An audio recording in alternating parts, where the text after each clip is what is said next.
जय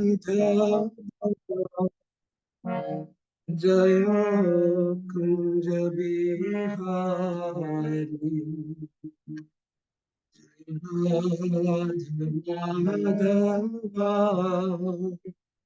जय कुंज बिहारी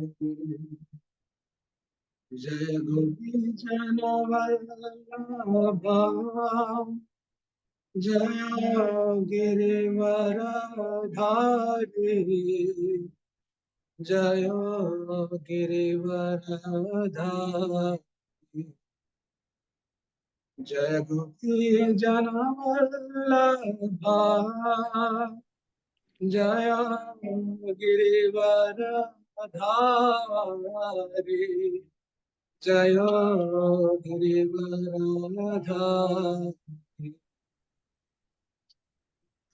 यशोदनन्दना व्रज जनरञ्जना यशोदनन्दना व्रज जनरञ्जना यशोदनन्दना व्रज जनरञ्जना यमुनतीरा वनचारी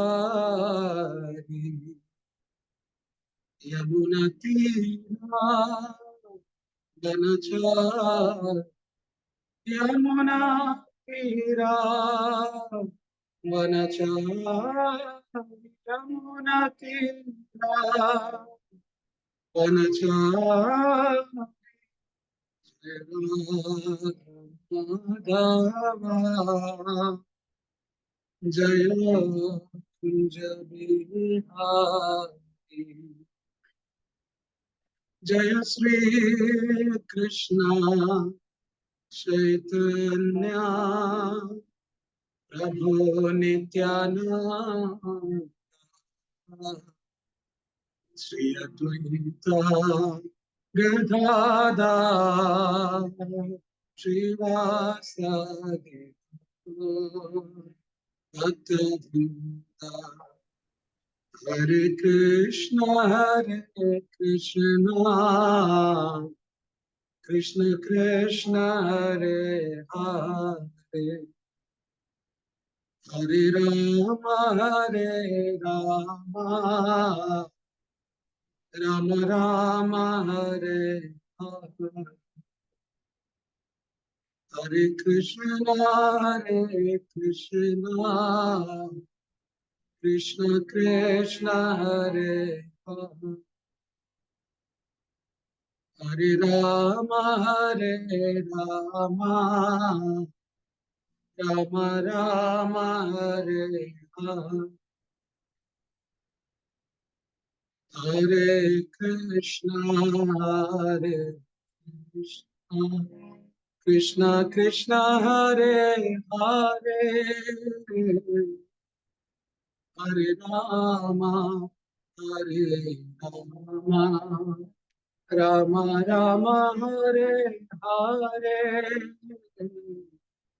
हरे Krishna Krishna Krishna Hare Hare Hare Ram Ram Ram Hare Hare Hare Krishna Krishna Krishna Hare Hare Hare Ram Ram Ram Hare Hare Hare Krishna Krishna Krishna Hare Hare Hare Ram Ram Ram Ram Hare Hare Krishna Krishna Krishna Hare Hare Hare Rama, Rama Rama, Hare Hare. Hare Krishna, Krishna Krishna, Hare Hare. Hare Rama, Rama Rama, Hare Hare. Hare Krishna, Krishna Krishna, Hare Hare. Hare Rama, Rama, Rama Rama, Hare Hare. Hare Krishna, Krishna Krishna, Hare Hare. Hare Rama, Rama, Rama Rama, Hare Hare Krishna, Krishna Krishna, Hare Hare. Hare Rama, Ram Hare Hare. Hare Krishna, Krishna Krishna, Hare Hare. Hare Ram, Ram Hare.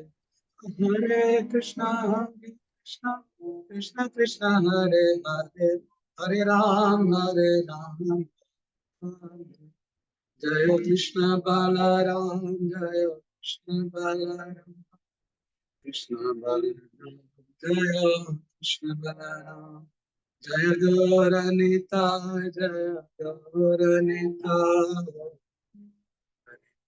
Jaya Gauranita, Jaya Prabhupada, Jaya Prabhupada,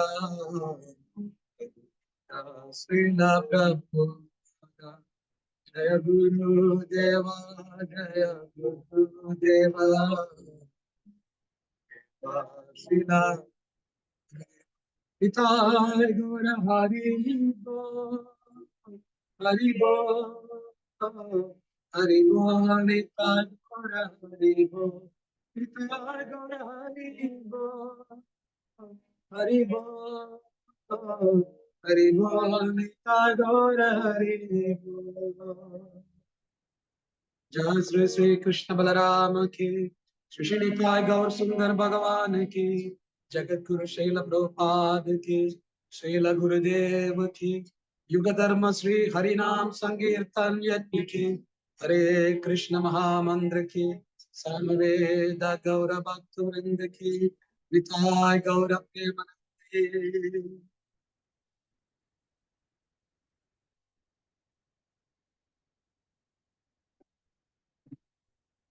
Hare Krishna devotees, please accept my humble obeisances. Mataji sound ശരിക്കും കേൾക്കുന്നുണ്ടോ മാതാജി? അത് volume കുറവാണോ? Sound ഉണ്ട് പ്രഭുജി. കേൾക്കാം പ്രഭു, കേൾക്കാം. Thank you Mataji. Hare Krishna. ഓം നമോ ഭഗവതേ വാസുദേവായ. ഓം നമോ ഭഗവതേ വാസുദേവായ. ഓം നമോ ഭഗവതേ വാസുദേവായ. അപ്പോ ഇന്ന് ഇങ്ങനെ ഒരു അവസരം തന്ന ഐശ്വര്യ മാതാജിയോടും മറ്റെല്ലാ ഭക്തരോടും നന്ദി പറയുന്നു. ഇന്ന് നമ്മൾ വായിക്കാൻ പോകുന്നത് ശ്ലോക 25 അപ്പോൾ ഐശ്വര്യ മാതാജി വളരെ ഒരു ഇൻസ്ട്രക്ഷൻ അല്ല, ഒരു ഇത് തന്നു. കാരണം ഈ ശ്ലോക ഭാഗവതത്തിലെ 1-ാം കാൻഡോയില് വളരെ പ്രധാനപ്പെട്ട ഒരു ശ്ലോകമാണ്. അപ്പോൾ അത് എത്രത്തോളം എനിക്കത് റിയലൈസ് ചെയ്യാൻ പറ്റി എന്ന് എനിക്ക് അറിയില്ല. പക്ഷെ എനിക്ക് മനസ്സിലായ ഞാൻ പറയാം. എന്തെങ്കിലും തെറ്റുകളുണ്ടെങ്കിൽ ദയവ് ചെയ്ത് ക്ഷമിക്കണം, തിരുത്തി തരണമെന്ന് വിനീതമായി അഭ്യർത്ഥിക്കുന്നു. അപ്പോൾ ശ്ലോകത്തിലേക്ക് കടക്കാം. ഏതാവദുക്തോ പരരാമ തന്മഹത് ഭൂതം നഭോലിംഗമലിംഗമീശ്വരം അഹം ച തസ്മൈ മഹതാ മഹീയസേ ശീർഷ്ണാവനാമാം വിദധേനുകമ്പിത ഏതാവദുക്തോ പരരാമ തന്മഹ ഭൂതം നഭോലിംഗമലിംഗമീശ്വരം അഹം ച തസ്മൈ മഹതാ മഹീയസേ ശീർഷ്ണാവനാമം വിദധേനുകമ്പിത ഏതാവദുക്ത്വാ പരരാമ തന്മഹത് ഭൂതം നഭോലിംഗമലിംഗമീശ്വരം അഹം ച തസ്മൈ മഹതാ മഹീയസേ ശീർഷ്ണാവനാമം വിദധേനുകമ്പിത.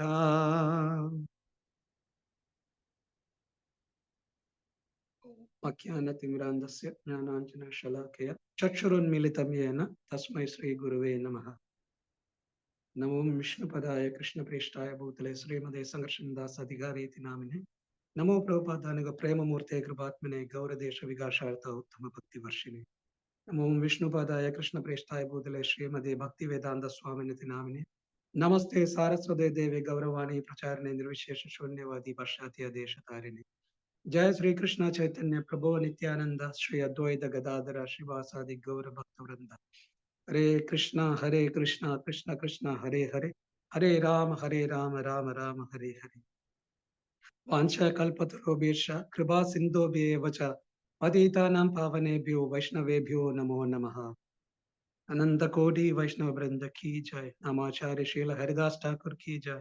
जगत गुरु श्रील प्रभुपाद की जय. श्रील गुरुदेव की जय.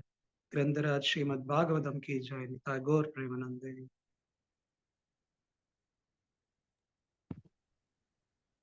ട്രാൻസ്ലേഷൻ വേർഡ് ടു വേർഡ് ഞാൻ വായിക്കാം. ഏതാവൽ അപ്രകാരം, ഉക്ത്വ ഉച്ചരിക്കപ്പെട്ടു,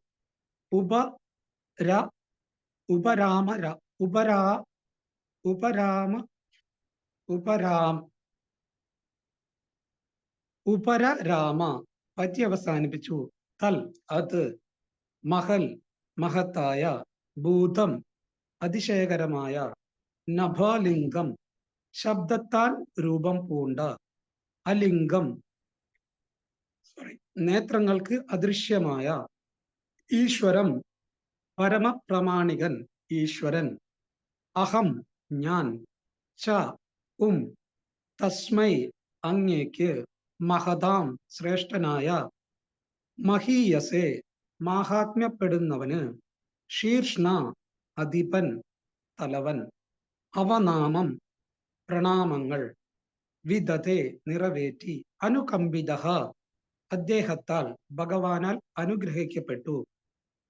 translation and purpose by Jagadguru Srila Prabhupad. Srila Prabhupad കി ജയ്. വിവർത്തനം. അനന്തരം ശബ്ദരൂപം പൂണ്ടവനും നേത്രങ്ങൾക്ക് അഗോചരനും എന്നാൽ സർവ അതിശയനുമായ ആ പരമാധികാരി അഭിസംബോധന ചെയ്ത് വിവരണം നൽകുന്നത് പര്യവസാനിപ്പിച്ചു.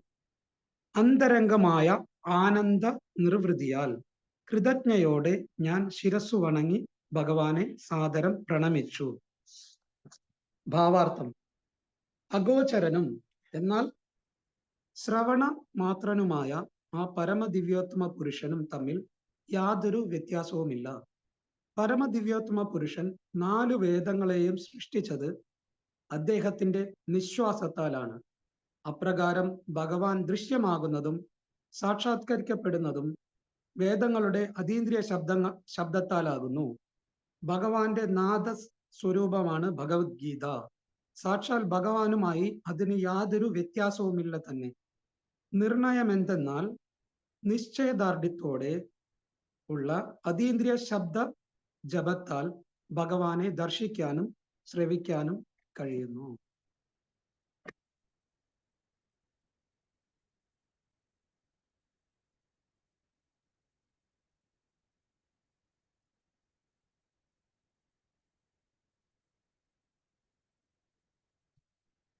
ഹരേ കൃഷ്ണ. അപ്പൊ ഞാൻ നേരത്തെ സൂചിപ്പിച്ചതുപോലെ ഈ ശ്ലോകത്തിന്റെ ഇമ്പോർട്ടൻസ് എനിക്ക് സത്യം പറഞ്ഞാൽ അറിയില്ലായിരുന്നു. കാരണം നമ്മൾ ഭാഗവതം വായിച്ച സമയത്ത് ഇങ്ങനെ ഓടിച്ച് വായിച്ചുകൊണ്ടിരിക്കുകയായിരുന്നു. അതുകൊണ്ട് തന്നെ ഈ ശ്ലോകം നമ്മൾ വായിച്ചത് പോലും എനിക്ക് ഓർമ്മയില്ല. പക്ഷെ ഐശ്വര്യ മാതാജി ഇങ്ങനെ ഈ ശ്ലോകം വളരെ പ്രാധാന്യമുള്ള ശ്ലോകമാണെന്ന് പറഞ്ഞതിന് ശേഷമാണ് ഞാൻ അത് ശരിക്കും വായിച്ചു നോക്കിയത്. അപ്പോഴാണ് അതിന്റെ ഒരു പ്രാധാന്യം മനസ്സിലായത്. പക്ഷെ അത് എത്രത്തോളം എനിക്കത് റിയലൈസ് ചെയ്യാൻ പറ്റി എന്നുള്ളത് എനിക്ക് സംശയമാണ്. കാരണം ഇപ്പോ മഹാവിഷ്ണു ഗോസ്വാമി മഹാരാജിന്റെ ലെക്ചറിലെല്ലാം ഈ ശ്ലോകത്തെ പറ്റി ഒരുപാട് തവണ മഹാരാജ് വിവരിക്കുന്നത് കണ്ടു. കാരണം ഈ ശ്ലോകത്തെ കുറിച്ച് പഠിക്കാൻ വേണ്ടി ഞാൻ പല ലെക്ചേഴ്സ് ഇങ്ങനെ ട്രൈ ചെയ്ത് നോക്കിയപ്പോൾ കൂടുതലും മഹാരാജിന്റെ ലെക്ചറിൽ ഈ ശ്ലോകം വളരെ പ്രാധാന്യമുള്ളതായിട്ട് മഹാരാജ് പല സമയത്തും പറയുന്നതായിട്ട് കണ്ടു. അപ്പോ മഹാരാജ് പ്രധാനമായിട്ടും ഈ ശ്ലോകത്തിൽ പറയുന്ന 2 വാക്കുകൾ വളരെ ഇമ്പോർട്ടന്റ് ആണെന്ന് മഹാരാജ് വീണ്ടും വീണ്ടും പറയുന്നുണ്ട്. അത് നഭോലിംഗം എന്ന് പറയുന്ന വാക്കും അലിംഗം എന്ന് പറയുന്ന 2 വാക്കുകളും ഈ ശ്ലോകത്തിലെ വളരെ പ്രാധാന്യപ്പെട്ട 2 കാര്യങ്ങളാണെന്ന് മഹാരാജ് വീണ്ടും വീണ്ടും പല ലെക്ചേഴ്സിലും പറയുന്നത് കണ്ടു. അപ്പോ നഭോലിംഗം എന്ന് പറഞ്ഞാൽ അതിന്റെ അർത്ഥം ഇവിടെ കൊടുത്തിരിക്കുന്നത്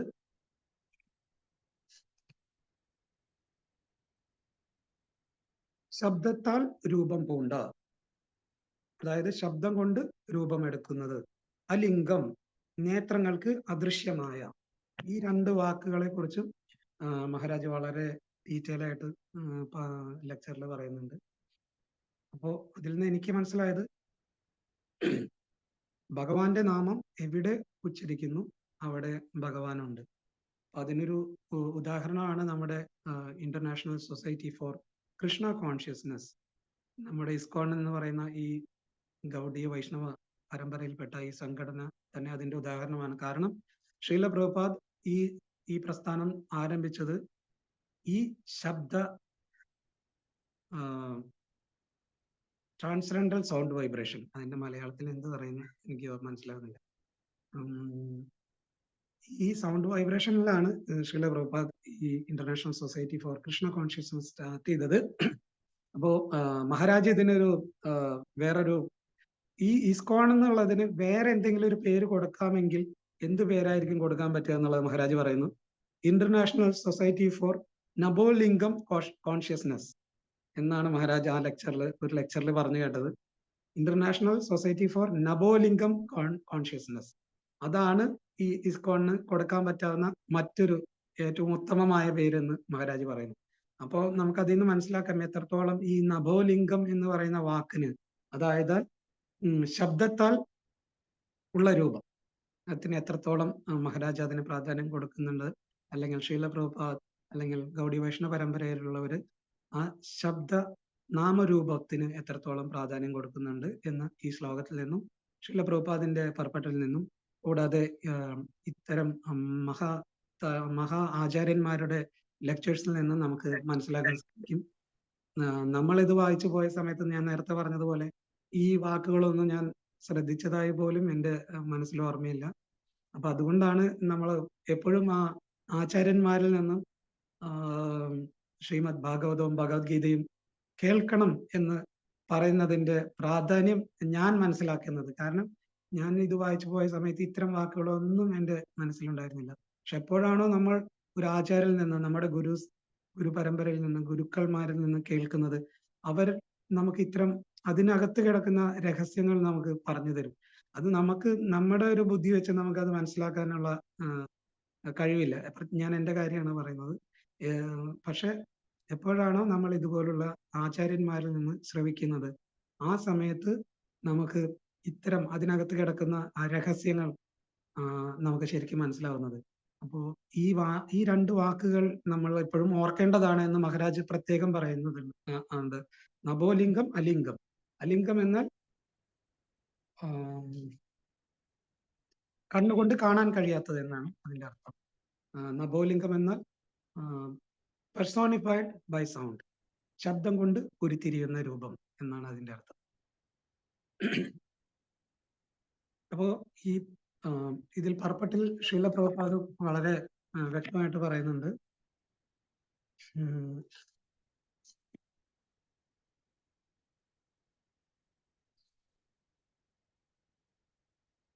ഭഗവത്ഗീതയെ കുറിച്ച് പറയുന്നുണ്ട്. ഭഗവാന്റെ നാദസ്വരൂപമാണ് ഭഗവത്ഗീത. സാക്ഷാൽ ഭഗവാനുമായി അതിന് യാതൊരു വ്യത്യാസവുമില്ല തന്നെ.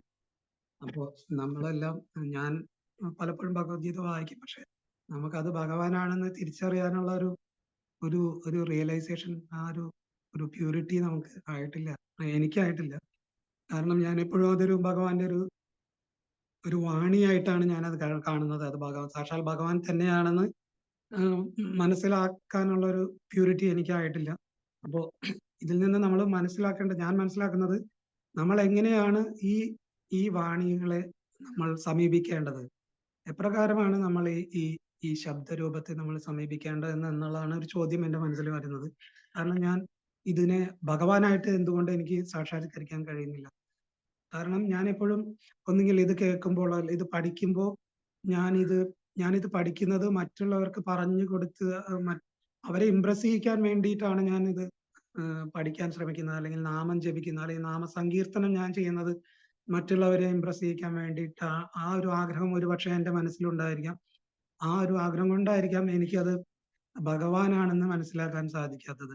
കാരണം ആ നാമവും ഭഗവാന്റെ വാണിയും ഭഗവത്ഗീതയെല്ലാം ഭഗവാൻ തന്നെയാണെന്ന് മനസ്സിലാക്കാൻ സാധിക്കാത്തത്, ഞാൻ ഇതൊരു അറിവ് സമ്പാദനം എന്ന രീതിയിൽ ഞാൻ ഇതിനെ സമീപിക്കുന്നത് കൊണ്ടായിരിക്കാം എനിക്കത് ശരിയായ രീതിയിൽ മനസ്സിലാക്കാൻ കഴിയാത്തത്. മറിച്ച് ഇപ്പൊ ഭഗവത്ഗീത ഉപദേശിച്ച സമയത്ത് എപ്രകാരമാണോ അർജുനൻ അത് സ്വീകരിച്ചത്, അത് കേട്ടത്, ഭഗവാന്റെ ആ വാണി അർജുനൻ സ്വീകരിച്ചത്, അത്രയും ഫുള്ളി സറണ്ടർ ആയിട്ടാണ് അർജുനൻ അത് സ്വീകരിച്ചത്. ആ ഒരു മനോഭാവത്തോടു കൂടി എനിക്കത് കേൾക്കാൻ കഴിയുകയാണെങ്കിൽ തീർച്ചയായിട്ടും ആ വാണിയും ഭഗവാന്റെ നാമവും ഭഗവാനിൽ നിന്ന് വ്യത്യസ്തമല്ല എന്ന് എനിക്ക് മനസ്സിലാക്കാൻ സാധിക്കും. പക്ഷെ എനിക്ക് എൻ്റെ ഉള്ളിലുള്ള കളങ്കങ്ങൾ, ഇമ്പ്യൂരിറ്റി കൊണ്ടാണ് എനിക്കത് മനസ്സിലാക്കാൻ കഴിയാത്തത്. അതിനൊരു ഉദാഹരണം ഇപ്പോ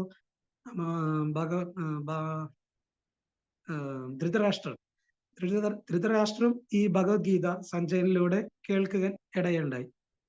പാരലലി കേട്ടുകൊണ്ടിരിക്കുകയായിരുന്നു. പക്ഷെ അദ്ദേഹത്തിന്റെ മനസ്സിലൊരു മാറ്റം ഉണ്ടായില്ല. കാരണം അദ്ദേഹത്തിന്റെ ഉള്ളിലുള്ള ഇമ്പ്യൂരിറ്റി, അല്ലെങ്കിൽ ആ ഭൗതികമായ ആഗ്രഹങ്ങൾ, അദ്ദേഹത്തിന്റെ മക്കൾ ജയിച്ചു കാണണം, ധർമ്മത്തിനെതിരെ അധർമ്മത്തിന്റെ ഒരു ജയം അദ്ദേഹം ആഗ്രഹിച്ചു. തന്റെ മക്കളെ കുറിച്ചുള്ള ആഗ്രഹം, അല്ലെങ്കിൽ ഭൗതിക ലോകത്തോടുള്ള അദ്ദേഹത്തിന്റെ ആഗ്രഹങ്ങൾ കാരണം ഈ ഭഗവത്ഗീത ശ്രവിച്ചിട്ടും അദ്ദേഹത്തിന് ഒരു മാറ്റം ഉണ്ടായിരുന്നില്ല മനസ്സിനകത്ത്. അപ്പൊ ആ ഒരു ആറ്റിറ്റ്യൂഡ്, ഏത് ആറ്റിറ്റ്യൂഡിൽ ഇതിനെ സമീപിക്കണം എന്നുള്ളതാണ് ഞാനിപ്പോൾ മനസ്സിലാക്കുന്നത്. കാരണം രണ്ടുപേരും ഒരേ സമയം കേട്ടതാണ്, അർജുനനും ധൃതരാഷ്ട്രം. പക്ഷെ ധൃതരാഷ്ട്ര മനസ്സിനകത്ത് ഒരു മാറ്റവും ഉണ്ടാക്കാൻ സാധിച്ചില്ല. പക്ഷെ അർജുനൻ അത് കേൾക്കുമ്പോൾ ആ അർജുനന്റെ വ്യത്യാസം, ആ ഭാവത്തിലുള്ള വ്യത്യാസം, കേൾക്കുന്ന ആ ഭാവത്തിലുള്ള വ്യത്യാസം കൊണ്ടാണ് അർജുനന് അത് ശരിയായ രീതിയിൽ മനസ്സിലാക്കാൻ സാധിച്ചത്. അപ്പൊ ആ ഒരു വളരെ ഇമ്പോർട്ടന്റ് ആയിട്ടുള്ള ഒരു പോയിന്റ് ആണ് എനിക്ക് ഇതിൽ നിന്ന് ഈ പ്രഭുപാദർ ഈ പറയുന്ന പർപ്പട്ടിൽ ഭഗവത്ഗീതയെ കുറിച്ച് പറയുന്ന ഈ ഭാഗത്തിൽ നിന്ന് മനസ്സിലാക്കാൻ പറ്റിയത്. അതായത് ഭഗവാന്റെ നാദസ്വരൂപമാണ് ഭഗവത്ഗീത. സ്വരൂപം എന്ന് പ്രത്യേകം പറയുന്നുണ്ട്. ഭഗവാന്റെ നാദമാണ് ഭഗവത്ഗീത എന്ന് ശ്രീല പ്രഭുപാദ് ഇതിനകത്ത് പറയുന്നില്ല. നാദസ്വരൂപം, സ്വരൂപത്തെ വ്യക്തമായിട്ട് പറയുന്നത്, അതായത് ആ രൂപം തന്നെയാണ് ഭഗവത്ഗീത. സാക്ഷാൽ ഭഗവാനുമായി അതിന് യാതൊരു വ്യത്യാസവുമില്ല തന്നെ. നിർണയം എന്തെന്നാൽ നിശ്ചയദാർഢ്യത്തോടെയുള്ള അതീന്ദ്രിയ ശബ്ദജപത്താൽ ഭഗവാനെ ദർശിക്കാനും ശ്രവിക്കാനും കഴിയുന്നു എന്ന് വളരെ വ്യക്തമായിട്ട് ശ്രീല പ്രഭുപാദ് ഈ പർപ്പട്ടിൽ കൊടുക്കുന്നുണ്ട്. നമുക്ക് കഴിഞ്ഞ ശ്ലോകങ്ങളിലെല്ലാം നമുക്ക് മനസ്സിലാക്കാൻ പറ്റിയത്, നാരദ മഹർഷി എപ്രകാരമാണോ ഒരു ആലിൻചുവട്ടിലിരുന്ന് ഭഗവാനെ ധ്യാനിച്ചതും, ഭഗവാൻ ഒരു നിമിഷത്തേക്ക് ദർശനം നൽകിയതും, പിന്നീട് ദർശനം നഷ്ടപ്പെട്ടപ്പോൾ നാരദ മുനി വീണ്ടും ആ പ്രോസസ്സ് റീസ്റ്റാർട്ട് ചെയ്യുകയും ഭഗവാനെ ദർശിക്കാൻ ശ്രമിക്കുകയും ചെയ്തു മനസ്സുകൊണ്ട്. പക്ഷെ ഭഗവാന്റെ വാണി രൂപത്തിൽ ഭഗവാൻ നാരദ മഹർഷിക്ക് വേണ്ട ജ്ഞാനം പറഞ്ഞു കൊടുക്കുകയുണ്ടായി. കൂടാതെ ഇനി ഈ ജന്മത്തിൽ നാരദ മഹർഷിക്ക് തന്നെ കാണാൻ കഴിയുകയില്ല എന്നും ഭഗവാൻ പറഞ്ഞു. ഈ 25-ാമത്തെ ശ്ലോകത്തോടു കൂടി ഭഗവാന്റെ ആ വാണി നാദരൂപത്തിലുള്ള ഇൻസ്ട്രക്ഷൻസ് അവസാനിക്കുകയാണ്. അതാണ് ഈ ശ്ലോകത്തിൽ പറയുന്നത്. അനന്തരം ശബ്ദരൂപം പൂണ്ടവനും നേത്രങ്ങൾക്ക് അഗോചരനും എന്നാൽ സർവ അതിശയനുമായ ആ പരമാധികാരി അഭിസംബോധന ചെയ്ത് വിവരണം നൽകുന്നത് പര്യവസാനിപ്പിച്ചു. ഈ ശ്ലോകത്തോടു കൂടി ആ വിവരണം അവസാനിപ്പിക്കുകയും ചെയ്തു ഭഗവാൻ. അപ്പോ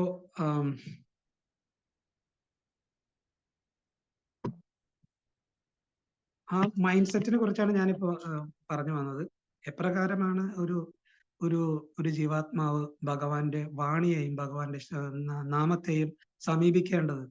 ആ ഒരു മൈൻഡ് സെറ്റ്, പ്യൂരിഫിക്കേഷൻ, നമ്മുടെ പ്യൂരിഫിക്കേഷന് വേണ്ടിയിട്ടായിരിക്കണം നമ്മൾ ഭാഗവതം പഠിക്കുന്നതും ഭാഗവതം പ്രചരിപ്പിക്കുന്നതും ഭഗവാന്റെ നാമം ജപിക്കുന്നതും ഭഗവാന്റെ കീർത്തനം, പ്രത്യേകിച്ച് കീർത്തനം ചെയ്യുന്നതെല്ലാം നമ്മുടെ പ്യൂരിഫിക്കേഷന് വേണ്ടിയിട്ടായിരിക്കണം, മറ്റുള്ളവരെ ഇംപ്രസ് ചെയ്യാൻ വേണ്ടിയിട്ടായിരിക്കരുത് എന്നുള്ളൊരു ഒരു തിരിച്ചറിവ് അത് എനിക്ക് എപ്പോഴും ഉണ്ടാവണമെന്ന് ഞാൻ ആഗ്രഹിക്കുന്നു. അപ്പൊ നമ്മൾ എപ്രകാരമാണ് ഈ ഭൗതിക ലോകത്തെ ആസ്വദിക്കാൻ ശ്രമിക്കുന്നത് എന്ന് ഒരു ചെറിയൊരു സ്റ്റോറി ഞാൻ കേട്ടിട്ടുണ്ടായിരുന്നു. അപ്പോൾ അതില് ഒരു വ്യക്തി ഒരു കാട്ടിനകത്ത് വളരെ വിശിഷ്ടമായൊരു തേൻ ലഭിക്കുമെന്ന് കേട്ടിട്ടുണ്ട്. അപ്പോൾ ആ തേൻ കിട്ടാൻ വേണ്ടിയിട്ട് ഇദ്ദേഹം വളരെ കഷ്ടപ്പെട്ട് ആ കാടിനകത്തേക്ക് പോവുകയും ആ കാടിനകത്തേക്ക് കയറുന്ന സമയത്ത് തന്നെ ഇദ്ദേഹത്തെ ഒരുപാട് ആളുകൾ, പ്രേതങ്ങളെ പോലുള്ള ആളുകൾ ഇദ്ദേഹത്തെ പിന്തുടരുകയും ഇദ്ദേഹം ഓടി ഓടി ചെല്ലുമ്പോൾ വലിയൊരു മരത്തിന് മേലെ ആ തേൻ നിൽക്കുന്ന തേന്റെ കൂട് കാണുകയും ആ കൂടിനകത്തേക്ക് ആ മരത്തിനകത്തേക്ക് അടുത്ത് ഓടുന്ന സമയത്ത് ഇദ്ദേഹം ആ മരത്തിന്റെ വേരിൽ തന്നെ തട്ടി അവിടെയുള്ള ഒരു വലിയൊരു ചതുപ്പിലേക്ക് പോലുള്ള ഒരു കുഴിയിലേക്ക് വീഴും. പക്ഷെ ഇദ്ദേഹത്തിന്റെ കാല് ഒരു വേരിൽ കുടുങ്ങി ഇദ്ദേഹം തല കീഴായിട്ട് കിടക്കുകയാണ്.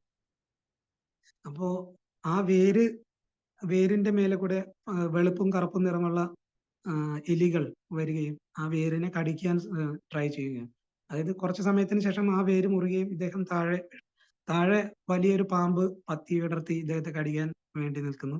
ചുറ്റും നോക്കുമ്പോൾ വന്യമൃഗങ്ങൾ, കടുവ, സിംഹം ഇതെല്ലാം ഇദ്ദേഹത്തെ ആക്രമിക്കാൻ വേണ്ടി നിൽക്കുന്നു.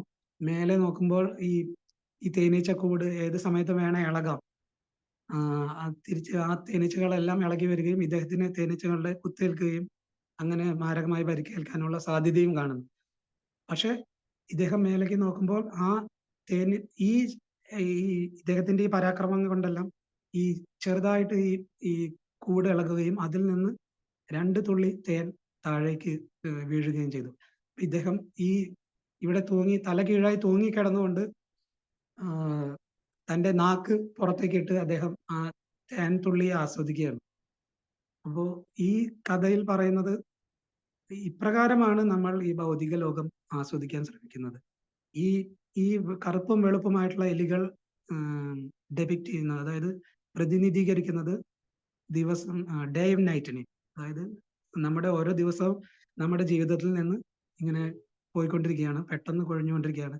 ഏത് നിമിഷവും നമ്മൾ ആ പേരിൽ നിന്ന് താഴെ വീഴാം. മരണമാകുന്ന പാമ്പ് അവിടെ വായും പിളർന്നുകൊണ്ട് നിൽക്കുന്നുണ്ട്. കൂടാതെ മറ്റ് തരത്തിലുള്ള അപകടങ്ങൾ നമ്മുടെ ചുറ്റും നിൽക്കുന്നുണ്ട്. ഈ തേനീച്ചകളാകുന്ന അപകടം, ഇതെല്ലാം നമ്മുടെ ഭൗതിക ലോകത്തിൽ നമ്മൾ അനുഭവിക്കുന്ന വിവിധ ക്ലേശങ്ങളും പലതരത്തിലുള്ള അപകടങ്ങളും പറ്റിയാണ് പ്രതിനിധീകരിക്കുന്നത്. ഇത്തരം അതിദുർഘടമായ അവസ്ഥയിലും നമ്മൾ ട്രൈ ചെയ്യുന്നത് ആ 2 തുള്ളി ഭൗതികമായ തേനിന്റെ ആ രുചി ആസ്വദിക്കാനാണ് നമ്മൾ ശ്രമിക്കുന്നത്.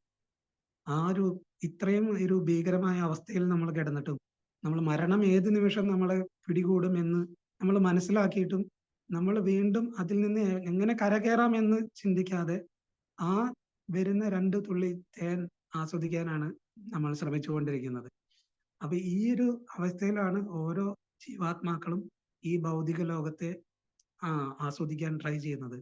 ആ ഒരു അവസ്ഥയിൽ നിന്ന് മുക്തനാകാൻ അവരൊരിക്കലും ചിന്തിക്കുന്നില്ല. ആ 2 തുള്ളി തേനിൽ നിന്ന് കിട്ടുന്ന ഒരു രസം വീണ്ടും കിട്ടുമെന്ന് പ്രതീക്ഷിച്ചുകൊണ്ടാണ് അവര് അവിടെ തലകീഴായിട്ട് ഏത് നിമിഷവും മരണത്തിലേക്ക് പോകാനുള്ള ഒരവസ്ഥയിലും ഭഗവാനെ കുറിച്ച് സ്മരിക്കാതെ അവരവിടെ കിടക്കുന്നത്. ഇതുപോലെ ഗജേന്ദ്ര മോക്ഷത്തിൽ നമ്മൾ നോക്കിയാൽ മനസ്സിലാകും. ഗജേന്ദ്രൻ തന്റെ ശക്തി പരമാവധി ഉപയോഗിച്ച് ആ മുതലിൽ നിന്ന് രക്ഷപ്പെടാൻ ട്രൈ ചെയ്തു. പക്ഷെ അദ്ദേഹത്തിന് മനസ്സിലായി, വർഷങ്ങളോളം നീണ്ടു നിന്ന ശ്രമങ്ങൾ നടത്തിയിട്ടും ഗജേന്ദ്രന് അത് മനസ്സിലായി. കാരണം ഇനി എനിക്ക് എന്നെ കൊണ്ട് ഇത് പറ്റും തോന്നുന്നില്ല. കാരണം എന്റെ പരമാവധി ശക്തി ഞാൻ ഉപയോഗിച്ചു. ഞാൻ അത്രയും ശക്തനാണെന്നാണ് ഞാൻ കരുതിയത്. പക്ഷെ കേവലം ഒരു മുതല എന്നെ പിടിച്ചു വെച്ചിട്ട് എനിക്കത് രക്ഷപ്പെടാൻ കഴിഞ്ഞില്ല. അപ്പോ എന്റെ ഈ ശക്തി കൊണ്ട് എനിക്ക് ഇനി രക്ഷയില്ല. എന്റെ ബന്ധുക്കളെല്ലാം എന്നെ ഉപേക്ഷിച്ചു പോയി. എന്റെ വൈഫും മറ്റു എല്ലാ ചുറ്റുകൂടി നിന്ന എല്ലാവരും പോയി. ഇനി എനിക്ക് എന്താണ് ചെയ്യാൻ പറ്റുക എന്നുള്ളൊരു ചിന്തയിൽ എങ്ങനെ നിൽക്കുമ്പോഴാണ് അദ്ദേഹത്തിന്റെ പൂർവ്വജന്മത്തെ കുറിച്ച് അദ്ദേഹത്തിന് ഓർമ്മ വരികയും അദ്ദേഹം ഭഗവാന്റെ നാമങ്ങൾ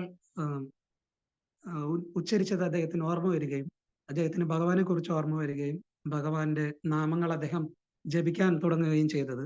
ആ സമയത്താണ് ഭഗവാൻ അവിടെ ഗരുഡന്റെ പുറത്ത് കയറി വരികയും ഇദ്ദേഹത്തിന് മോക്ഷം നൽകുകയും ചെയ്തത്.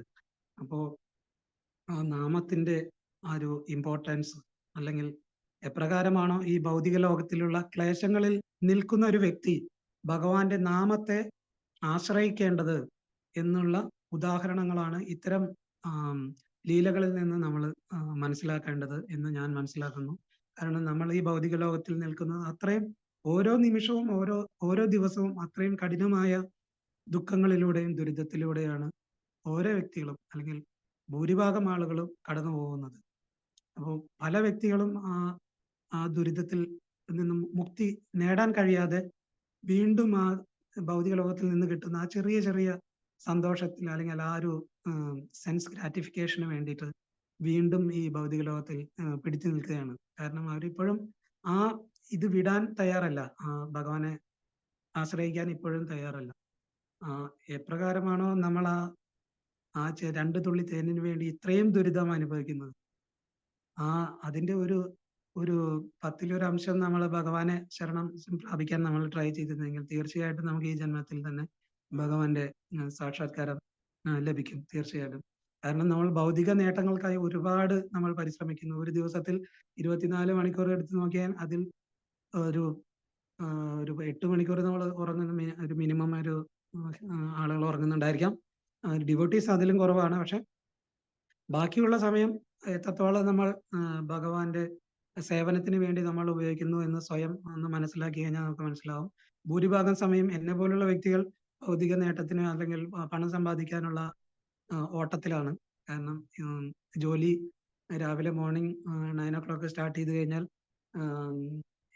ഞാനൊക്കെ സാധാരണ 10, 11, 12 ചിലപ്പോൾ പിറ്റേ ദിവസം പുലർച്ചെ വരെ നമ്മൾ ചിലപ്പോൾ വർക്ക് ചെയ്യും. കാരണം അത്രയും കണ്ടിന്യൂസ് ആയിട്ട് ജോലി ചെയ്യേണ്ട ഒരു അവസ്ഥയിലാണ് എൻ്റെ ഒരു ജോലിയൊക്കെ പോയിക്കൊണ്ടിരിക്കുന്നത് പല സമയത്തും. അപ്പോൾ ഡിവോഷണൽ സർവീസ് എല്ലാം ഞാൻ പലപ്പോഴും ആ സൈഡിലേക്ക് മാറ്റി വെക്കേണ്ട ഒരു അവസ്ഥ വരും. പക്ഷെ ഫൈനലി ഇത്രയും കഷ്ടപ്പെട്ടിട്ടും നമ്മൾ എന്താണ് അവസാനം ഈ നേടാൻ പോകുന്നത്? ഒന്നും നേടാൻ പോകുന്നില്ല. കാരണം ഈ നേടുന്നത് ഒന്നും ഞാൻ ഇവിടുന്ന് കൊണ്ടുപോകാൻ പോകുന്നില്ല. ഞാൻ ചെയ്യുന്ന ഡിവോഷണൽ സർവീസ് മാത്രമേ എന്നെ രക്ഷിക്കാൻ പോകുന്നുള്ളൂ. പക്ഷെ ഇതെല്ലാം മനസ്സിലാക്കിയിട്ടും വീണ്ടും ആ ചങ്ങലയിൽ നിന്ന് നമുക്ക് പുറത്ത് കടക്കാൻ കഴിയുന്നില്ല. ഈ ഭൗതിക ലോകത്തിന്റെ ആ ഒരു ആസ്വാദനത്തിന്റെ ആ ഒരു ആസക്തിയിൽ നിന്ന് പുറത്ത് കടക്കാൻ എന്നെ പോലുള്ള ഭക്തന്മാരെന്ന് പറയാനും പറ്റില്ല, അത്ര തുടക്കക്കാർക്ക് അല്ലെങ്കിൽ അത്തരം വ്യക്തികൾക്ക് സാധിക്കുന്നില്ല. എപ്രകാരം സാധിക്കുമെന്ന് ഞാൻ മനസ്സിലാക്കുന്നത് ഉത്തമരായ ഭക്തന്മാരിൽ നിന്ന് ശ്രവിക്കുന്നതിലൂടെ മാത്രമേ നമുക്ക് ഇതിൽ നിന്ന് പുറത്തു കടക്കാൻ സാധിക്കൂ. കാരണം ശ്രവണം ഈ കലിയുഗത്തിലെ യുഗധർമ്മമായ ഹരിനാമ സങ്കീർത്തനം, അതില് പ്രധാനപ്പെട്ട ഇപ്പോ നാമജപം നമ്മളെല്ലാവരും ചെയ്യുന്നതാണ്. അപ്പൊ എത്രത്തോളം ശ്രദ്ധയോടുകൂടി നമ്മൾ നാമജപം ചെയ്യുന്നു അത്രത്തോളം നമുക്ക് ഭഗവാനെ സാക്ഷാത്കരിക്കാൻ കഴിയുമെന്നുള്ളത് ഉറപ്പാണ്.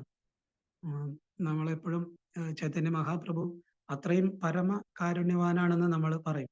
എന്തുകൊണ്ടാണ് അദ്ദേഹം കാരുണ്യവാൻ എന്ന് പറയുന്നത് എന്ന് വെച്ചാൽ, ഭഗവാൻ സ്വയം ശ്രീ ചൈതന്യ മഹാപ്രഭുവിന്റെ രൂപത്തിൽ അവതരിക്കുകയുണ്ടായി. അത് പല കാരണങ്ങളുണ്ട്. പക്ഷെ ഒരു പ്രധാനപ്പെട്ട കാരണം ഈ ഭൗതിക ലോകത്തിലുള്ള ജീവാത്മാക്കളുടെ ദുരവസ്ഥ കണ്ട് സഹിക്കാൻ കഴിയാതെ ആ കാരുണ്യം എന്താ പറയാ, ഭഗവാന്റെ ആ കാരുണ്യം കൊണ്ടാണ് ഭഗവാൻ സ്വയം ഒരു ഭക്തന്റെ രൂപത്തിൽ ഈ ഭൂലോകത്തിൽ അവതരിക്കുകയും എപ്രകാരമാണ് ഒരു ഭക്തൻ ഭഗവാനെ ആശ്രയിക്കേണ്ടതെന്ന് ഈ ഭൗതിക ലോകത്തിലുള്ള എന്നെ പോലുള്ള ആളുകൾക്ക് കാണിച്ചു തരാൻ വേണ്ടി ആ ഭക്തന്റെ രൂപത്തിൽ വരികയും എങ്ങനെ ഭഗവാനെ ആരാധിക്കണം എന്ന് ശ്രീ ചൈതന്യ മഹാപ്രഭു കാണിച്ചു തന്നു. ഈ കലിയുഗത്തിലുള്ള വ്യക്തികൾ അത്രയും മടിയന്മാരും ഭൗതികമായ ആഗ്രഹങ്ങളുള്ളവരുമായതുകൊണ്ട് മറ്റു യജ്ഞങ്ങളെല്ലാം ചെയ്യാൻ ഇവർക്ക് വളരെ ബുദ്ധിമുട്ടാവുമെന്ന് മനസ്സിലാക്കിയ ഭഗവാൻ ഗോലോകേര പ്രേമധന ഹരിനാമ സങ്കീർത്തനം, ഗോലോകത്തിൽ മാത്രമുള്ള ആ പ്രേമധനമായ ഹരിനാമ സങ്കീർത്തനത്തെ തന്നെ അവിടെ ഏറ്റവും ഉത്തമമായ ആ നാമസങ്കീർത്തനം, ഗോലോകത്തിലുള്ള ഗോലോക നിവാസികൾ എപ്പോഴും 24 മണിക്കൂറും അവിടെ, അല്ലെങ്കിൽ അവിടെ മണിക്കൂറില്ല, പക്ഷെ എപ്പോഴും ചെയ്തുകൊണ്ടിരിക്കുന്ന ആ ഹരിനാമ സങ്കീർത്തനമായ പ്രേമധനം, ആ ധനത്തെ തന്നെയാണ് ഭഗവാൻ നമുക്ക് നൽകിയത്. അതിന് നമുക്ക് യാതൊരു ക്വാളിഫിക്കേഷനും ഇല്ല. കാരണം ഗോലോകത്തിലുള്ള ഗോലോകവാസികൾ, വ്രജവാസികൾ അവരുടെ ചുണ്ടിൽ എപ്പോഴും തത്തിക്കളിക്കുന്ന ആ നാമജപത്തെ തന്നെ, അതാണ് ഏറ്റവും ഉത്തമമായ ധനം. ആ ഉത്തമമായ ധനത്തെയാണ് ഭഗവാൻ ഈ ഇത്രയും നികൃഷ്ടരായ എന്നെ പോലുള്ള ആളുകൾക്ക് തന്നത്. അതുകൊണ്ടാണ് ഭഗവാനെ അത്രയും കാരുണ്യത്തിന്റെ മൂർത്തിയാണെന്ന് പറയുന്നത്. ശ്രീ ചൈതന്യ മഹാപ്രഭു കാരുണ്യത്തിന്റെ അവതാരം എന്ന് പറയുന്നത് അതുകൊണ്ടാണ്. കാരണം വേറെ എന്ത് വേണമെങ്കിൽ അദ്ദേഹത്തിന് തരാം. ഈ ഭൗതിക ലോകത്ത് നമുക്ക് ആസ്വദിക്കാനുള്ള ഒരുപാട് എന്താ പറയാ മെറ്റീരിയൽ ഓപ്പുലൻസസ് അദ്ദേഹത്തിന് നമുക്ക് നൽകി അനുഗ്രഹിക്കാം. പക്ഷെ എന്തുകൊണ്ട് അത് തന്നില്ല? കാരണം ഈ വ്യക്തികൾക്ക് പുറമെ ഈ കടക്കണമെങ്കിൽ ഇവർക്ക് ഈ മറ്റ് യുഗങ്ങളിലുള്ള അനുഷ്ഠിക്കേണ്ടതായിട്ടുള്ള യുഗധർമ്മങ്ങളൊന്നും അനുഷ്ഠിക്കാനുള്ള ക്വാളിഫിക്കേഷനോ അത് ചെയ്യാനുള്ള മെറ്റീരിയൽസോ ഇവരുടെ കയ്യിലില്ല. അതുകൊണ്ട് ഇവരെ എങ്ങനെയെങ്കിലും രക്ഷപ്പെടുത്തണമെങ്കിൽ ഈ പ്രേമധനമായ ഹരിനാമ സങ്കീർത്തനം, ഹരിനാമ ജപത്തിലൂടെ മാത്രമേ സാധിക്കൂ എന്ന് മനസ്സിലാക്കിയ ഭഗവാൻ സ്വയം ഒരു ഭക്തനെ പോലെ ഈ ഭൂമിയിൽ അവതരിക്കുകയും എങ്ങനെ ജീവിക്കണമെന്ന് ജീവിച്ച് കാണിച്ചു തരികയും അദ്ദേഹത്തെ ഫോളോ ചെയ്യാൻ പ്രേരിപ്പിക്കുകയും ചെയ്തു. അപ്പോ നമ്മളെ പോലുള്ള ഭക്തന്മാർ ചെയ്യേണ്ടത് ആ പരമ്പരയിൽ വരുന്ന ഗൗഡീയ വൈഷ്ണവ പരമ്പരയിൽ വരുന്ന മഹാ ആചാര്യനായ ശ്രീല പ്രഭുപാദിന്റെ പുസ്തകങ്ങൾ വായിക്കുകയും അദ്ദേഹം പറഞ്ഞു തന്ന ആ മാർഗത്തിലൂടെ 16 മാല ജപിക്കുകയും ഫുൾ അറ്റൻഷനോടുകൂടി ജപിക്കുകയും ചെയ്യുമ്പോൾ തീർച്ചയായിട്ടും ആ പ്രോസസ് വർക്ക് ചെയ്യും എന്നാണ് നമ്മൾ മനസ്സിലാക്കുന്നത്. ഇതിലൊരു അമേയാത്മ പ്രഭു എന്ന് പറയുന്ന ശ്രീല പ്രഭുപാദിന്റെ ഒരു ശിഷ്യനാണ് അദ്ദേഹം. US ജീവിച്ചിരുന്ന ഒരു ശിഷ്യനാണ്.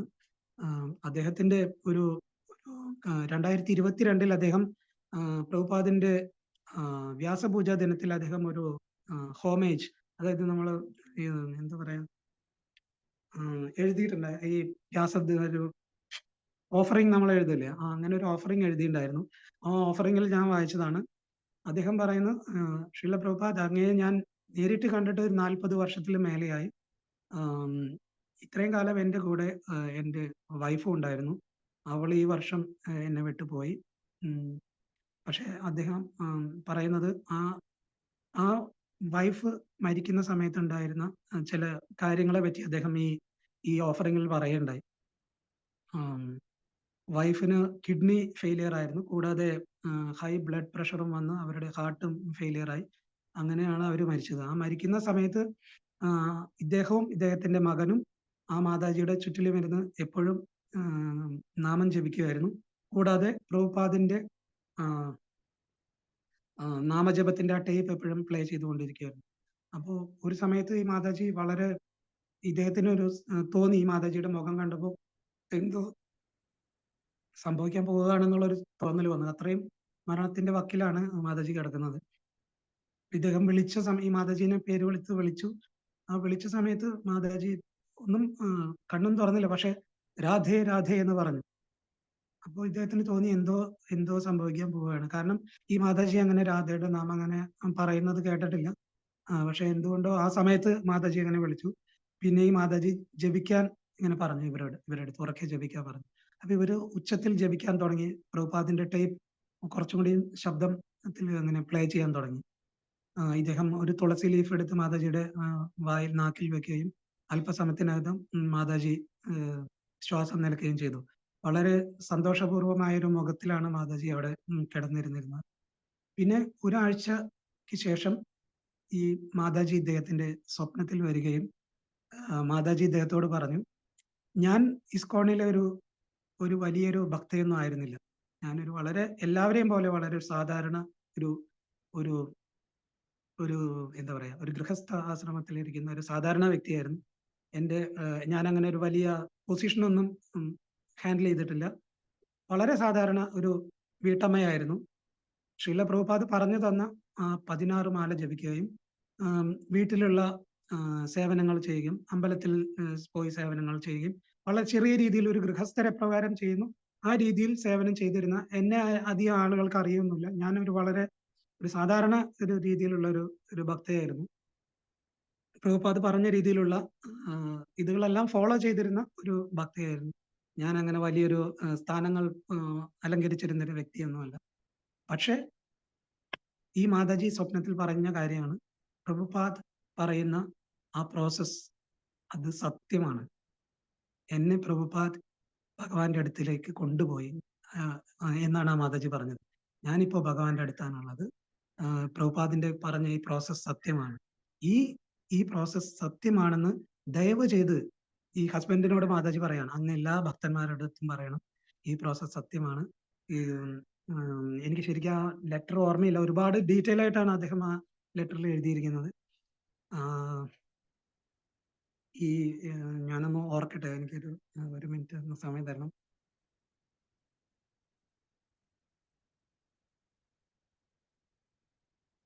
ഒരു മിനിറ്റ്, ഞാനത് ജസ്റ്റ് ഒന്ന് ഞാൻ ആ ലെറ്റർ ഇവിടെ എടുത്തു വെച്ചിട്ടുണ്ട്.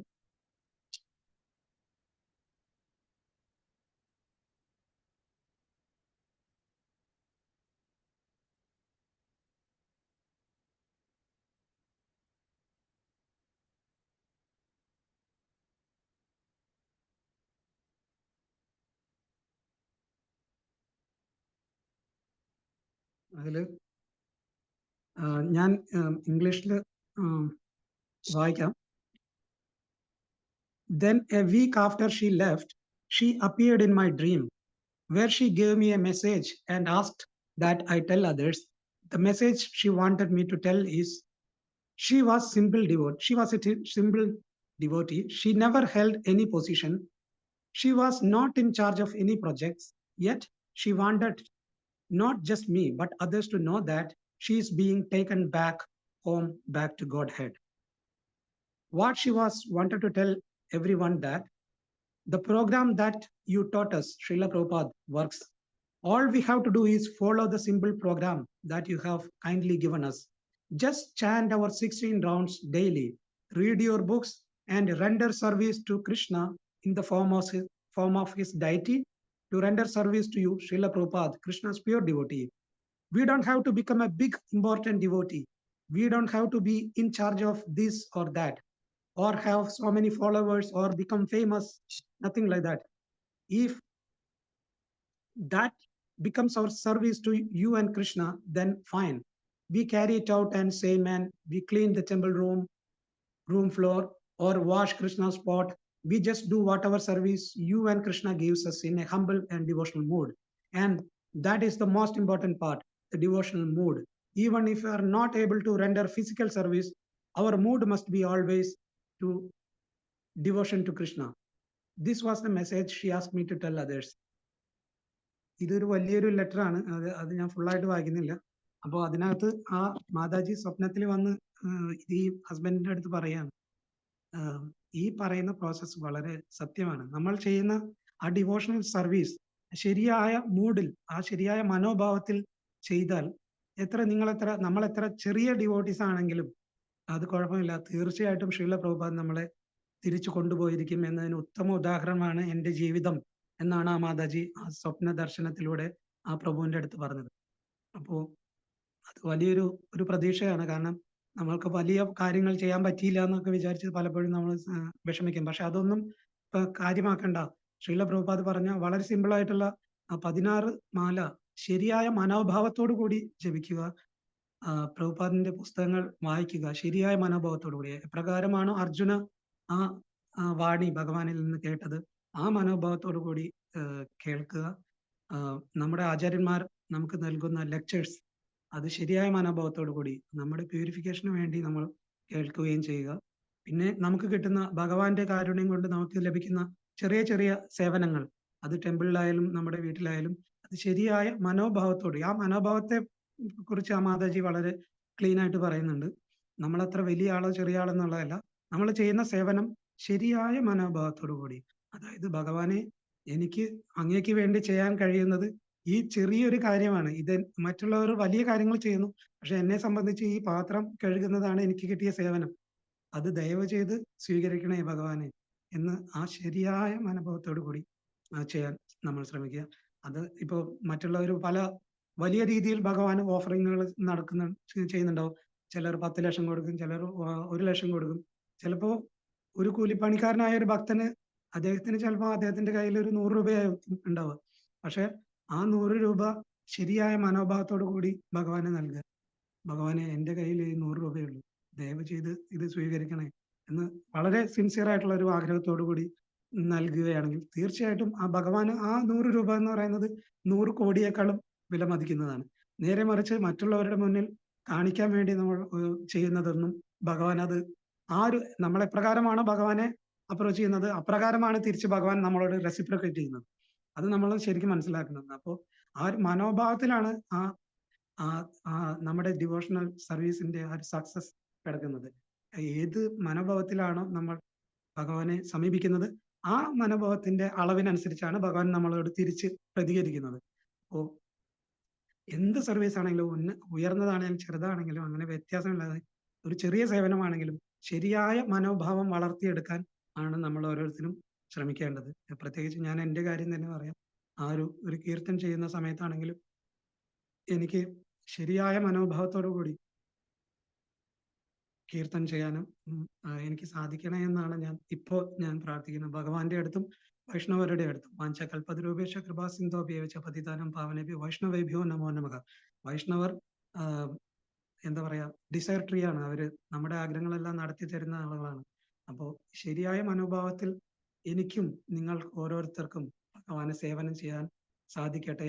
ഭഗവാന്റെ നാമരൂപത്തെ വെറും നാമം മാത്രമായല്ല, അതും നാമവും ഭഗവാനും വ്യത്യാസമില്ല എന്ന ശരിയായ കാഴ്ചപ്പാട് എല്ലാവർക്കും ഉണ്ടാകട്ടെ എന്ന് വിനീതമായി എല്ലാവരുടെ അടുത്തും പ്രാർത്ഥിച്ചുകൊണ്ട് ഞാൻ നിർത്തുന്നു. ഞാൻ പറഞ്ഞതിൽ എന്തെങ്കിലും മണ്ടത്തരം അല്ലെങ്കിൽ തെറ്റുകൾ ഉണ്ടെങ്കിൽ അത് എൻ്റെ മാത്രം അറിവില്ലായ്മയാണ് എന്ന് കരുതി നിങ്ങൾ ക്ഷമിക്കുക. എന്തെങ്കിലും കറക്ഷൻ ഉണ്ടെങ്കിൽ ദയവ് ചെയ്ത് പറഞ്ഞു തരിക. എൻ്റെ വളരെ പരിമിതമായ അറിവിൽ നിന്ന് വെച്ചിട്ടാണ് ഞാൻ ഇത് പറഞ്ഞത്. പിന്നെ എല്ലാ വൈഷ്ണവരുടെ അനുഗ്രഹം എനിക്കും അതുപോലുള്ള എല്ലാ ഭക്തന്മാർക്കും ഉണ്ടാവണം.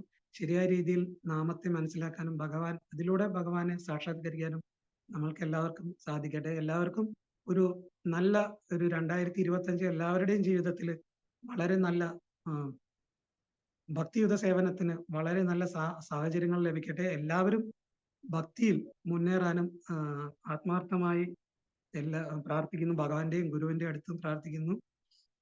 ഇത്രയും പറഞ്ഞുകൊണ്ട് ഞാൻ നിർത്തുന്നത്. ദയവ് ചെയ്ത് എന്തെങ്കിലും കറക്ഷൻ ഉണ്ടെങ്കിൽ പറഞ്ഞു തരണം. ഹരേ കൃഷ്ണ.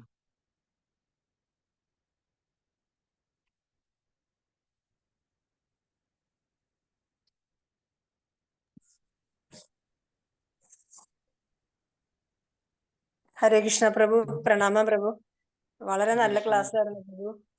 എല്ലാവർക്കും ഞാൻ പറയുന്നില്ല, പക്ഷെ എനിക്ക് എൻ്റെ ഉള്ളിലേക്ക് തിരിഞ്ഞു നോക്കാൻ പറ്റുന്ന വിധത്തിലുള്ള പ്രഭുവിന്റെ ക്ലാസ്സുകൾ, ആ കാര്യങ്ങൾ പറഞ്ഞു തന്നത് വളരെ നന്നായി.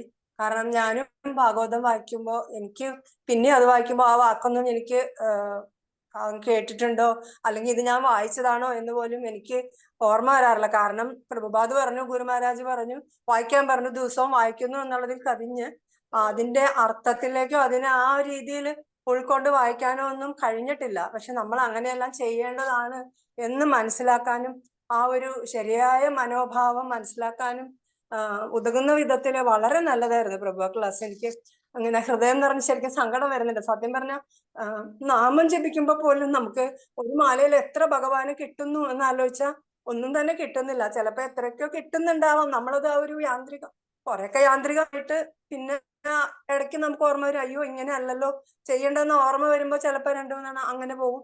അങ്ങനെ അല്ലാതെ അതിലേക്ക് അങ്ങനെ കയറി ചെയ്യാനൊന്നും പറ്റിയിട്ടില്ല. പിന്നെ എന്തെങ്കിലുമൊക്കെ സേവനം ചെയ്യുന്നു. പിന്നെ ആ സേവനത്തിന്റെ മൂഡും അതും വളരെ ഇമ്പോർട്ടന്റ് ആണ് പ്രഭു. ആ മൂഡോടുകൂടി ചെയ്യുമ്പോഴേ നമുക്ക് ആ ഒരു സന്തോഷം കിട്ടുള്ളൂ. അപ്പൊ ഓരോരോ കാര്യങ്ങളും പ്രഭു അക്കമിട്ട് പറഞ്ഞു തന്നപ്പോ നമ്മൾ അങ്ങനെ പറഞ്ഞത് വളരെ സന്തോഷം പ്രഭു. വളരെ നല്ല class. Thank you. Hare Krishna Prabhu. ഹരിബോൽ. Thank you Mataji. All glories to guru and Gauranga. ഞാനിത് പറഞ്ഞത് എനിക്ക് തന്നെ സത്യം പറഞ്ഞ എന്ത് പറയണമെന്ന് ഒരു ഐഡിയ ഉണ്ടായിരുന്നില്ല. കാരണം ഈ ശ്ലോക വളരെ ഇമ്പോർട്ടന്റ് ശ്ലോകമാണെന്ന് മാതാജി പറഞ്ഞ സമയത്ത് തന്നെ എന്റെ മനസ്സിനകത്തൊരു ഒരു പ്രത്യേക ഒരു പേടി വന്നു. ഞാൻ ഇതിനെ എങ്ങനെ പറയും. കാരണം ഐശ്വര്യ മാതാജി അല്ലെങ്കിൽ പ്രത്യേകിച്ച് മഹാവിഷ്ണു ഗോസ്വാമി മഹാരാജിന്റെ ശിഷ്യന്മാരെല്ലാം ഈ ശ്ലോകം വളരെയധികം പഠിച്ച വ്യക്തികളാണ്. അവർ ഇതിനെക്കുറിച്ച് ശരിയായ റിസർച്ച് ചെയ്ത ആളുകളാണ്. അപ്പൊ അവരുടെ മുന്നിൽ ഞാൻ ഇത് എങ്ങനെ പറയുന്നത് എനിക്ക് നല്ല ഒരു പേടി ഉണ്ടായിരുന്നു. കാരണം ഞാനത് മാതാജിയോട് പ്രത്യേകം പറയുകയും ചെയ്തു. മാതാജി, ഇത് ഞാൻ തന്നെ പറയണോ ഈ ശ്ലോകം? കാരണം എനിക്ക് നിങ്ങൾ ഇത് അത്രയും പഠിച്ച ആളുകളാണ്. അപ്പൊ ഞാൻ എന്തെങ്കിലുമൊക്കെ മണ്ടത്തരം വിളിച്ച് പറയും. പക്ഷെ മാതാജിയും എനിക്ക് നല്ല സപ്പോർട്ട് ചെയ്തു. ഇന്നലെ മാതാജി ആ ശ്ലോകം വരെ മാതാജി റിസൈറ്റ് ചെയ്തിട്ട് എനിക്ക് അയച്ചു തന്നു. അത് ആ ശ്ലോകം എങ്ങനെയാണ് മഹാരാജ് റിസൈറ്റ് ചെയ്തിരുന്നത്. അപ്പൊ അത് ശരിക്കും എന്നെ ഇൻസ്പയർ ചെയ്തു. കാരണം മാതാജി അവരത് അത്രയും സിൻസിയറായിട്ട് ഈ ഡിവോട്ടീസ് അത് പഠിക്കുകയും മറ്റുള്ളവരെ അത് പഠിക്കാൻ അവര് സഹായിക്കുകയും ചെയ്യുന്നതെല്ലാം വലിയ കാര്യമാണ്. അതിന് മഹാരാജിന്റെ ഒരു ഗ്ലോറീസ് ആണ് ഞാൻ അതിന് മനസ്സിലാക്കുന്നത്. ഈ ഞാൻ എന്തെങ്കിലും പറഞ്ഞത് അവരുടെയൊക്കെ സഹായം കൊണ്ടും നമ്മുടെ ഗുരുവിന്റെ സഹായം കൊണ്ട് മാത്രമാണ് മാതാജി. അതല്ലാതെ സ്വയം ഞാൻ നോക്കിക്കഴിഞ്ഞാൽ അത്രയും ഇംപ്യൂറാണ് നമ്മുടെ മനസ്സ്, എത്രയും വൃത്തികെട്ടതാണെന്ന് നമുക്ക് മാത്രമേ അറിയൂ. അപ്പൊ ഞാൻ എന്തെങ്കിലും നല്ലത് പറഞ്ഞിട്ടുണ്ടെങ്കിൽ അത് തീർച്ചയായിട്ടും വൈഷ്ണവാസിന്റെ ഗുരുവിന്റെയും ഭഗവാന്റെയും ബ്ലെസ്സിങ് മാത്രമാണ് മാതാജി. All glories to guru and Gauranga. Thank you Mataji. Feedback. Hare Krishna. Hare Krishna Prabhuji. ഹരിബോൾ.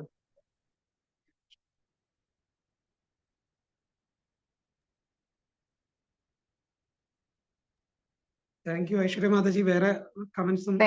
Thank you Prabhu. Thank you. Hare Krishna. നന്നായിരുന്നു പ്രഭു. Thank you so much Prabhu. Hare Krishna. Hare Krishna. Srimad Bhagavat. Hare Krishna. Hare Krishna Prabhu. എങ്ങനെ പുകഴ്ത്തുമെന്ന് അറിയില്ല പ്രഭു. മനോഹരം. വളരെ ദയവ് ചെയ്ത് പുകഴ്ത്തരുത് പ്രഭു. കാരണം പുകഴ്ത്താൻ മാത്രമല്ല യാതൊരു കാര്യം ഞാൻ ചെയ്തില്ല പ്രഭു. വളരെ ഇമോഷണൽ ആയിട്ടുള്ള കുറച്ച് കാര്യങ്ങൾ പ്രഭു കഥയായിട്ട് പറഞ്ഞു. അത് വളരെ നന്നായിരുന്നു. നമ്മളെ ടച്ചിങ് ആണ്.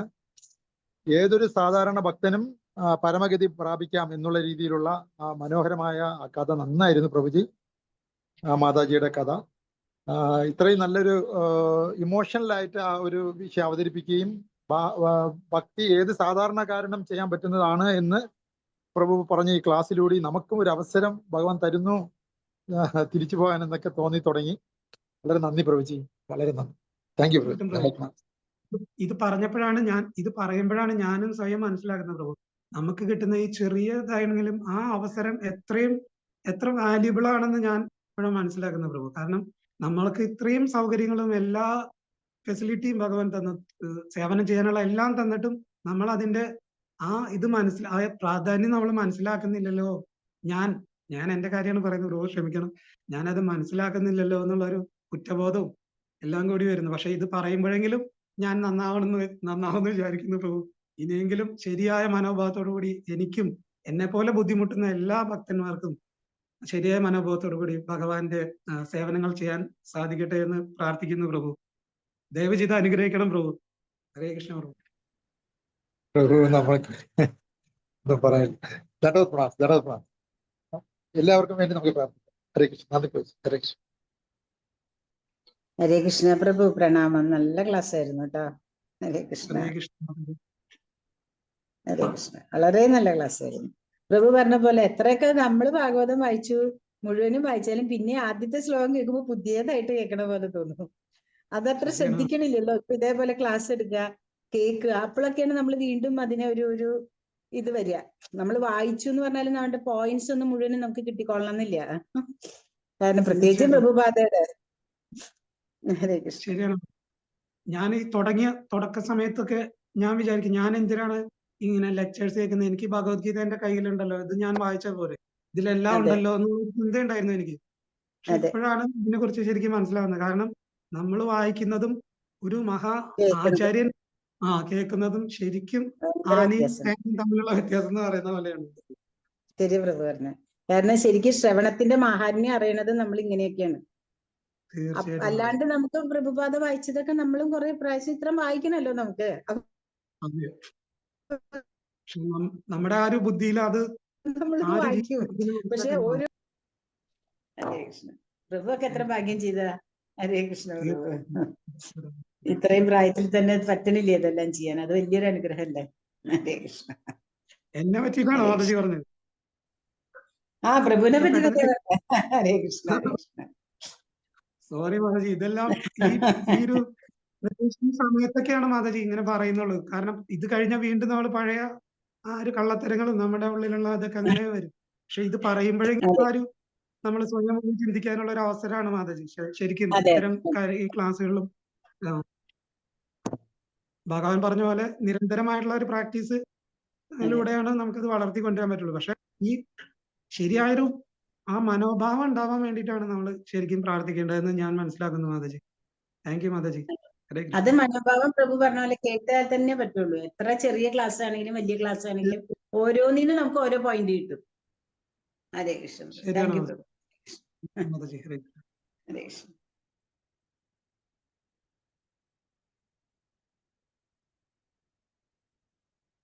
ഐശ്വര്യ മാതാജി, വേറെ കമന്റ്സ് ഒന്നും ഇല്ലെങ്കിൽ ലീവ് ചെയ്യാല്ലേ മാതാജി? ഓക്കെ പ്രഭു. ഹരേ കൃഷ്ണ ഹരേ കൃഷ്ണ.